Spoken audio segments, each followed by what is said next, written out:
Dobrodošli u drugu epizodu Iza kineskog zida. Posao u Fošanu je završen dobro.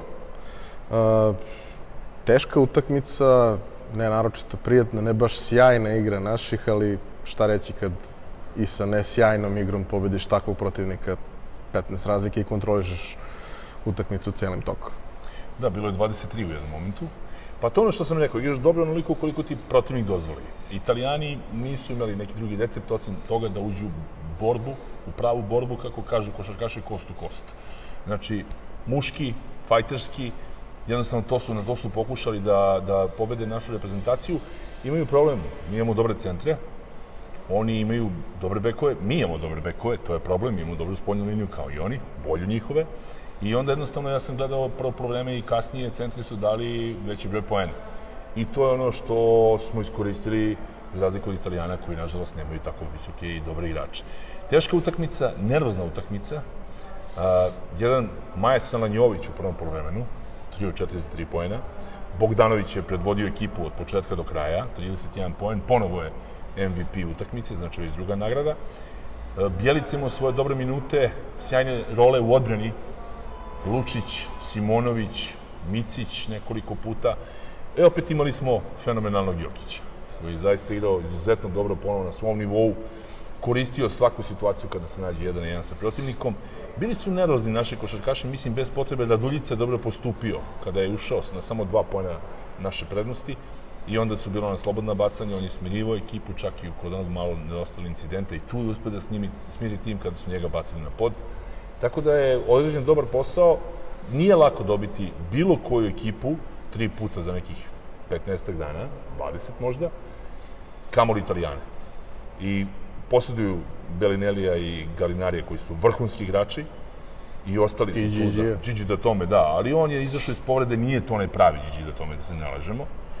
Gentile ima uvek neke svoje bubice, ali u principu Hakec se tu pridružuje, to je odličnih 4-5 košarkaša iz Italije koji nije lako pobediti 3 puta za nekih 20 dana, naši su to uspjeli. To je vrlo bitno zato što je ovde, kako smo rekli, već početak druge grupe, maltene. Ovo su bodovi koji se prenose dalje, pobjeda koja znači mnogo više i sad slede dueli u Wuhanu. Kažem, jedna onako dobra, ja sam mislio samo da ne uđemo u njihov ritam, da jednostavno ne uđemo u tu jurnjavu, oni vole te brze napade sa mnogo dodavanja, sa mnogo promjena pozicija, trče sve vreme. I onda jednostavno mi smo morali da smirimo tempo, da uzmemo našu igru, da postavimo, da je kao vodeću i to smo uspjeli i to je rezultiralo time da smo pobedili, imali 23 pojena prednosti, na kraju 15, ali opet veliki broj asistencija, opet dobar broj skokova, kontrolisana i nekontrolisan tempo, to je važno. Bjelica kome šut nije išao, ali Bjelica koji je napravio 9 asistencija, 7 skokova, koji je uradio sve ono ostalo. S druge strane, Radulja koji je dao 12 od 13 penala. Tako je. Ti naše visoke igrače nemaš ni neku računicu da fuliraš, svi oni šutiraju penale preko 70-80%, što baš i nije uobičajeno. Davno nisam vidio da je Bogdan promašio, da imao 1 od 4 sa linije penala. To davno nisam vidio da je Bogdanović uradio, ali posle se skoncentrisao. To je bitka sa samim sobom. To je vrlo bitno kad izađeš na liniju penala, ti si sam protiv sebe, nema nikog drugog. I on je uspeo sebe da smiri, da uvede dobar ritam i da pogađa onda slobodno bacanje kada je to trebalo. Bjelica odigrao odlično, on je naš all-around igrač. On je igrač koji treba da donese tu prevagu na poziciji trojke i četvorke i koji može da, eto, odličan broj skokova, odličan broj kako se zove asistencija, manje poena, ali ima vremena. Moramo samo i da naviknemo protivnika da ne preti najveća opasnost od Bogdanovića. Moramo da naviknemo protivnika da više igrača ostvari dobar broj poena i onda oni neće znati odakle vetar duva. Teško će biti skautirati baš sve i čuvati baš sve. Jer sada protivnici će praviti odbranu na Bogdanoviću i na Jokiću, plašići se njih. Sad je tu prilika da drugi iskoče, kao što je Bjelica u drugoj utakmici. Tako mora još neko da uzme što više loptu sa ruke, da rešava neke situacije, da onda postoji više opasnosti i po protivnički koš. I Bobby je imao svoju rolu od par minuta, 6 poena. Realno i on je jedan od igrača koje u principu ne možeš da sačuvaš. Nema, jednostavno nema nikome da se zameri ništa na ovoj utakmici, odigrali su odlično. Ovo je prava utakmica za svetsko prvenstvo, rekli smo 2 kola koje su imali Italijani i mi koji smo imali, to su bile utakmice ipak nekog, imali smo slabije protivnike, pa su bili kao neki lakši treninzi, lakša trening utakmice, da ih tako nazovemo, realno da budemo. Ali žao mi što nismo došli do 100 poena, da bude treća utakmica sa 100 i nešto poena u grupi, tako da nema veze. Dobro je ovako, rekao sam statistički u prenosu, da postoji neka brojka od 90 poena, koje Srbija kada prebaci, kada igra na utakmicama svetskog prvenstva, dobila je 8 od 9. Često su žrtve ekipe iz Evrope. Izgubili smo jednog Amerikanaca u finalu 2014. Iako smo prebacili 90 poena, ali nećemo sad to. Dobro, ali negde je i Sale insistirao na tome od samog početka da se iz odbrane gradi cela dalja priča i da možda mi ne možemo da damo svakome 120, ali možemo da se potrudimo da ne primimo više od 80. I sada smo primili 77 na kraju, iako je posljednjih par minuta, da kažemo, bio negde... Revijalno. Da. Revijalno karaktera je bilo. Dobro igramo odbranu. Dobra je odbrana. Za sada ne škripi puno. Imamo nekih tu tamo iskakanja, ali za sada to dobro ide. Ono što sam video da su Italijani vrlo dobro prostudirali našu igru, a mi nekoliko puta nismo uspeli da odbranimo njihove akcije koje su oni igrali, koji su iste ponavljali. Tako da moramo mi sad neki set akcije novi da izvučemo da bi zbunili još više narodne protivnike. Verovatno toga postoji u trenerskoj knjizi, dosta toga i dosta toga je vežbano na treninzima, pa ćemo vidjeti šta će odlučiti Đorđević. Ali imamo nekoliko akcija koje su zaista podsjećaju mnoge akcije iz NBA timova. Da li je to sad stvar koju je doneo Darko Rajaković ili šta se tu dešavalo, Sale to pomoćnik, uglavnom ne znam, ali to dobro izgleda. Zanimljivo je da posle jučerašnjih rezultata se desilo to da na kladionicama je sada Srbija prvi favorit sa kvotom 2.20 za zlato. Amerikanci su na 2.30, ok, po power rankingu je to tako, ne znam, već par nedelja. Na kraju dana to i nije važno, ali indikativno je kad kladioničari kažu da ove dve reprezentacije imaju kvotu koja je relativno niska, nakon njih je, ne znam, 20, 70, 80, tako da čini mi se da to nešto treba da nam kažeš. Da verujemo ljudima koji to odlučuju. To su nekakvi matematičari, tako da smo postavljeni. To su sve programi koji to rade.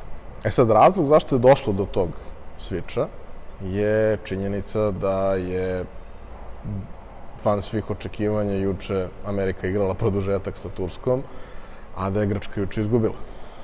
Šta reći? Nisam uopšte iznenađen pobedom Brazila. Uopšte nisam iznenađen pobedom Brazila. Ja sam tvrdio da Grci ne mogu toliko visoko koliko su im svi planirali, koliko svi misle da će. Zbog toga što Giannis Antetokounmpo je fantastičan igrač. Vrhunski igrač, sjajne predispozicije. U brzoj igri, u tranziciji, gotovo ne možete ga odbraniti. Samo projekti faulove. U pozicionoj igri ne snalazi se toliko dobro. Grci imaju problem da naprave utakmicu kada njemu ne ide dobro, kada nije njegov dan ili kada ga protivnik zaustavi, šta onda? To očigledno nisu uspeli da urade. Previše su se oslonili samo na Antetokounmpa. Ne može on to sam da izvuče taj tim. On nije jedan čovek, jedan tim, to je očigledno. Postoje razni načini da ga branite. To znaju očigledno svi treneri, većina barem. I Grčka sad mora da upali crvenu lampicu posle toga. Međutim, ono što je interesantno, to su Turci. Mogu bih da kažem da neko možda na ovom šampionatu može da pobedi Amerikanci. Ali siguran sam da ne bih nikada stavio pare da to Turska može da radi. Da, u ovom sastavu koji je prilično oslabljen u odnosu na njihove... Koji je izgubio dobijeno. Tu je veliki pritisak, ali tu je veliki strah. Samo zbog tog straha Turska je izgubila tu utakmicu. Straha da dobiju Amerikanci. To je već radila Australija u pripremnom periodu. Da je Turska dobila Ameriku, oni bi bili poljuljani opasno. Ovako su se provukli, ali su dobili upozorenje. Zvonilo je zvonce za upozorenje, ono posljednje. Tako da mislim da će sad oni malo drugačije da shvate celu ovu priču. Olako su shvatili ceo šampionat. Došli su tu neki igrači koji žele da predstavljaju svoju zemlju. Velike zvezde nisu. Tako da njihov problem, naravno, mi treba da gledamo naše dvorište. I ono što je još veće iznenađenje, a to je Dominikanska republika koja je pobedila Nemačku. Da. I ja se, ajde, opet, kvote i klađenje, smem da se kladim da velika većina naših gledalaca ne zna ni jednog igrača iz Dominikanske republike. Osim možda Jamesa Fildina. Tako je, zato što je igrao u Beogradu, u Crvenoj zvezdi. I to ne baš tako slavno. Ali je bio tu, pa znaju ljudi da je Amerikanac i ima pasoš Dominikanske republike i tako dalje. Nekoliko njihovih igrača igraju u Španiji, trojica, jedan igra u Francuskoj, uglavnom to je jedna onako skromna ekipa, ali su potvrdili svoj kvalitet time što su pobedili Nemca i poslali ih kući. to je iznenađenje broj 1. Meni bi ipak iznad toga bilo iznenađenje da su Turci savladali Amerikance, to bi bilo ipak glavno iznenađenje. Ali eto, kažem, i ti Grci koji su izgubili od Brazila, Brazil ima Aleksandra Petrovića, hrvatskog selektora na klupi, koji vrlo dobro zna mentalitet mnogih igrača i poznaje ceo taj Balkan i tako dalje. I on je uspeo da dovede taj Brazil koji ima stare, iskusne igrače, uspeo je da ih dovede do pobede i to na Grčkom, koja je po mnogima važila za jednog favorita za medalju. Da li će stići, da li će uspeti Grci, to ne znam, na njima je da se presaberu, da krenu dalje. Ono što nama negde sledi je selidba sutra za Wuhan i šta donosi Wuhan, odnosno šta donosi sledeća faza. Samo sekund. Ljudi! Nema interneta, hvala. Snimam. Jače, Dime, jače, još jače. Ajde. Znači, nama sutra sledi selidba u Wuhan, druga faza. I ta druga faza, faktički za sve timove, svaka utakmica je eliminaciona. Pa da. Idemo 1000 km odavde, idemo iz Fošana, idemo vozom da probamo te brze kineske vozove. Tih 1000 km za 4 sata, tako. Grad koji je slična temperatura, vlažnost vazduha kao i ovde, međutim koji kažu da je industrijski grad, da je malo siv, da je smoga malo više, ali izdržat ćemo i to, zašto ne samo bitno da košarkaši dobro igraju. Ono što ih očekuje je Porto Riko kao prva prepreka, a potom Španija. Neće biti lako Špancima sa Italijanima, to je pod jedan. Mi sa Portorikancima, da li oni ili Tunis, oni su direktno odlučivali o tome ko će biti na poziciji broj 2 i Tunis je vodio nekih 8 razlike do kraja, pre kraja nekih par minuta i onda nisu dali ni koš. Izgubili dobijeno i oni. Porto Riko više nije ekipa sa Pikulinom, Ortizom i ne znam kojim se igračima iz 2002. kada su pobedili nas. To više nije taj sastav, mi smo ih dobili 2016. u onom kvalifikacionom turniru za odlazak na olimpijske igre. Tako da Porto Riko ima skromnu ekipu, naši moraju da ih ozbiljno shvate, ali mislim da smo tu kvalitetniji. Sa Špancima će biti teško. Da, sa Špancima inače postoji taj moment večeras, kad se završila naša utakmica, ostalo je nekoliko minuta Španije i Irana i u tom trenutku Iran ima prednost. Na kraju je Španija to privela kraju, dobila nekoliko poena razlike, mislim da je 5 na kraju bilo, ali kao nije lako. Pa Španci idu onako ispod radara, znaš. Nisu u prvoj grupi timova za koje mnogi smatraju se favoriti. Španija je uvek opasna. Mnogi tu navode Litvaniju, Francusku, Srbiju, Grčku kao da su bolji od njih. Međutim, opasna je to ekipa Španije, verujte mi, to je stvari sad ostatak od one ekipe koja je nekad bila čuvena i slavna. Polako tu odlaze razni igrači, drugi koji dolaze nisu toliko kvalitetni kao što smo imali. Igra Marc Gasol, igra Ljulj, igra Rudi Fernandez, to su sve odlični igrači, da ne zaboravim Ricky Rubija. Tu ćemo imati dobar dvoboj. To je još jedna dobar izazov, neka bude tako, dobar izazov za naše igrače. To sa Špancima i smatram da opet treba da odigramo našu igru kao i protiv Italijana. I moramo da budemo čvršći. To mislim da nismo bili dovoljno čvrsti večeras. Nekako smo one 3/4 nismo ni iskoristili. Iskoristili smo bonus, ali pred kraj svake četvrtine nekako smo suviše mekano ulazili u neke duele. Italijani su dosta grubo igrali. Naši su stalno tražili zaštitu od sudija. Sudije su ostale neme puno puta. Prema tome mora se čvrsto i moraju se faulovi praviti namenski, ne trošiti uludo. To je vrlo bitna stvar. Ali dobro, do sad smo dobro priveli po tome. Selektor je između ostalog na konferenciji rekao da je zadovoljan svim, osim načinom na koji su naši igrači reagovali na tu grubu igru. Odnosno, malo su više padali u vatru, malo je više bilo to na ivici incidenta, a ovo nije još onako kako može da bude i kako će možda biti sa nekim reprezentacijama kojima je to opet jedina šansa da naprave rezultat. Pa to je na košarci bilo nekad ovako, primić udrac, daš još jači, onda kažeš izvini. Tako da onaj incidente na kraju utakmice, pred kraja utakmice, ono koškanje naših igrača sa Italijanima uopšte nije bilo potrebno. Njih to više boli kada mirno privedete kraju. Oni su ušli u taj fajt na kraju potpuni, otvoreni. Nisu više znali šta će, nemoćni su bili. Raduljica je lepo izjavio posle utakmice da smo mi kvalitetniji, da su oni morali na taj način da krenu ka nama, da je bili nešto napravili, nisu uspeli. Na te neke provokacije naši igrači su 2 puta odgovorili, nije moralo, ali opet nije loše pokazati zube, da se zna ko si, šta si. Ali moraju naši igrači graditi integritet i kod sudija i kod FIBE, da ipak Srbija zna se šta je. Mi smo stvarno zemlja košarke, zemlja šampiona. Međutim, to se gradi godinama i ne smiju se praviti nikakvi incidenti, nikakve stvari. Mora se polako, postepeno graditi sve to.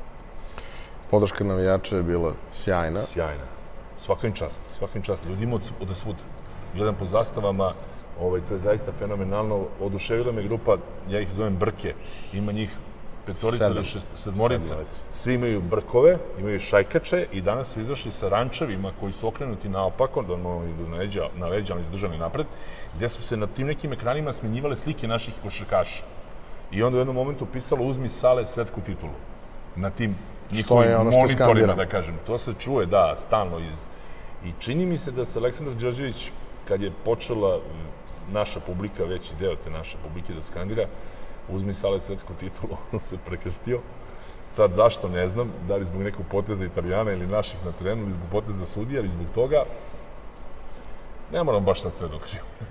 Nama sledi ujutro selidba u Wuhan, a za kraj treba da kažemo i to da je u akciji Više od koša do sada skupljeno 673.000 dinara i da pre svega Bogdana, onda svi ostali, ozbiljno pune tu kasicu koja će ići u neke lepe dobrotvorne svrhe. U prave svrhe. Rekao bih, trojka je koliko? 10.000? 10.000 dinara, a svaki poen 1000 arka. Dobro, neka nastave tako.